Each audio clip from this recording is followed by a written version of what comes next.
Overanalyzing why I am bad at math. So, I want to talk about why I am bad at math. Not in the casual way people say that at dinner parties, like, haha, yeah, I was never a numbers person. I mean it literally, why math feels uniquely difficult, draining, boring, and alien to me, in a way that other complex subjects do not. Because that difference matters. I don't struggle like this with philosophy. I don't struggle like this with dense theory. I don't struggle like this with music, language, or abstract ideas in general. So whatever is going on here, it's not just complexity. Something else is happening. One thing that becomes obvious very quickly if you pay attention is that math demands wildly different amounts of effort from different people. Not intelligence, not motivation, effort. You can put two people in the same room, give them the same explanation, the same textbook, the same amount of time, and one of them will just follow. And the other will constantly feel like they're a step behind, even if they're paying attention, even if they're trying. That difference doesn't go away with trying harder. It compounds. And once you fall behind in math, the entire subject turns into this constantly accelerating treadmill where every new thing depends on something you never quite stabilized. So the question I care about is not, why am I bad at math, but why does math require so much more cognitive work for some minds than for others, even when everything else is equal? I think the answer starts with something very basic about how math works. Math is obsessed with stripping away meaning. At first, it pretends not to be. You start with examples. 3 apples, 3 oranges, 3 books. That feels fine because you can picture it. You know what an apple is. You know what 3 looks like in the world. But very quickly, the apple disappears. Now it's just 3. Not 3 of something, just 3. A quantity floating in conceptual space. Then math abstracts even more, and 3 becomes X, any amount of anything. This move is incredibly powerful. It's what makes math general. But it also removes something that a lot of minds rely on without realizing it: semantic anchoring, meaning, context, texture, a sense of what this is actually about.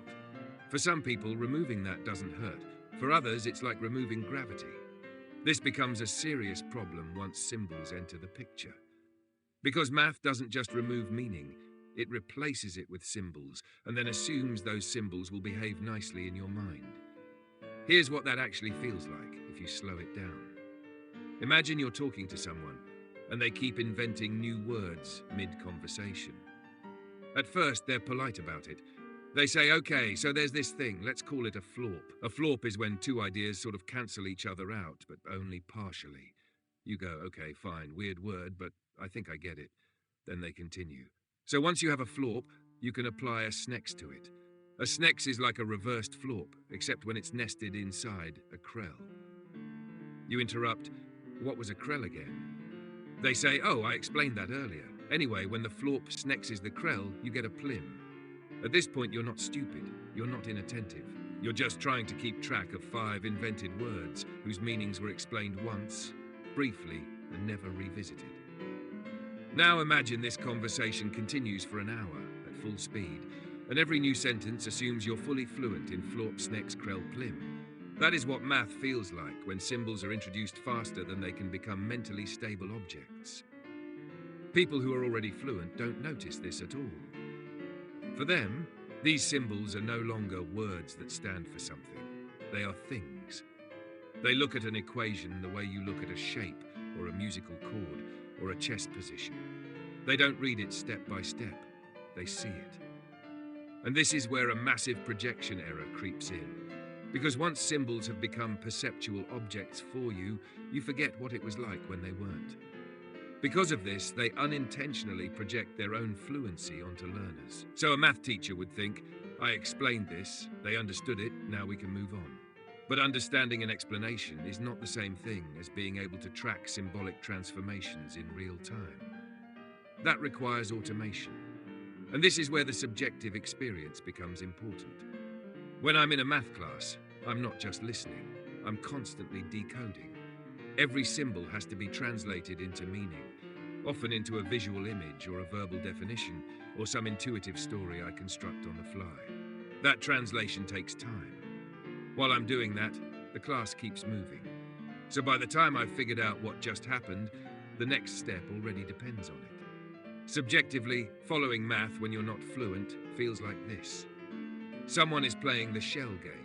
The ball is hidden under cups and moved quickly. You're watching carefully. But every time you look away to check which cup is which, the ball moves again. When someone learns a new language, they start by translating everything into their native language and back again. That process is slow. It uses a lot of working memory. It breaks flow. By the time you've figured out what just happened, the next step already depends on it. Fluency only appears once translation disappears. Imagine you're learning Latin. Your teacher explains a word once in Latin, then continues speaking only Latin. They never translate again. They never slow down. They assume that because you understood the explanation, you are now fluent. You might recognize individual words. You might even understand isolated sentences. But following a long argument, tracking how ideas depend on each other, that would be exhausting. This is how math feels when symbols are introduced faster than they can become familiar. Math often assumes translation should disappear almost immediately. For people like me, it doesn't. So every symbol has to be mentally translated into meaning before it can be used. Now we need another careful distinction. There's declarative knowledge, things you can explain out loud, and there's procedural or automated knowledge, things you can do without thinking. A pianist doesn't think about each finger movement.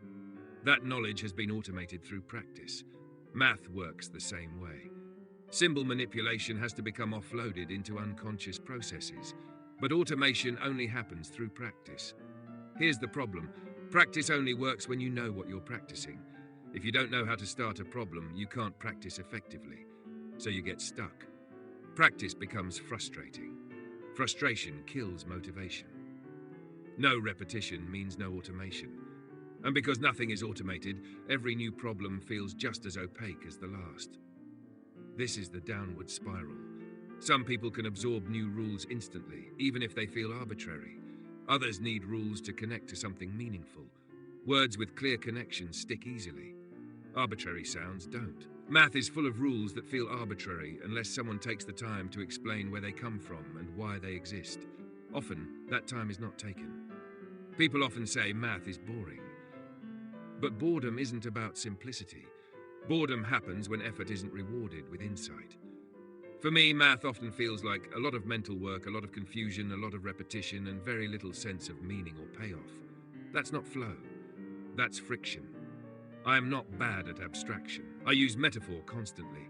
I stack ideas. I navigate dense conceptual spaces, but I do that by jumping between things that already mean something to me. Like a monkey in a jungle, moving from branch to branch. Math often asks me to do the same thing, but without branches, just symbols in empty space. Some minds can do that effortlessly. Others can't. And that difference doesn't map cleanly onto intelligence, creativity, or depth of thought. So when I say I'm bad at math, what I really mean is this. Math removes meaning faster than my cognition can stabilize it. Symbols arrive before understanding has had time to settle. Compression happens before familiarity. Fluency is demanded before intuition exists. Symbols are supposed to come after understanding, not before. They are meant to reduce effort, not increase it. Symbols are supposed to be the reward for understanding, not the entry fee.